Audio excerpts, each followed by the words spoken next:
Hey guys, Gary back with another review for you. I wanted to do a review on my iPad case here. This is the case for the iPad 12.9 version, 12.9 inch rather.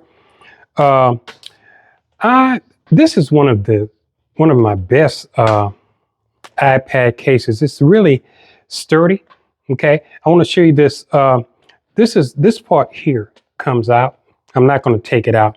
But you have to be very careful when you take it out or you'll break it here. So be very careful when you take it out. And it also has a built-in screen protector. I took mine out because my iPad already had screen protector on it. So I didn't need a double screen protector.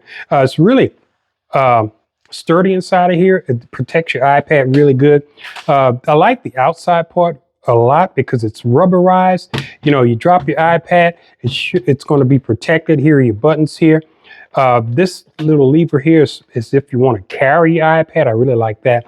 Or if you want to stand your iPad up like this. Okay. Also, it comes with a little holder here for your Apple Pen if you have one.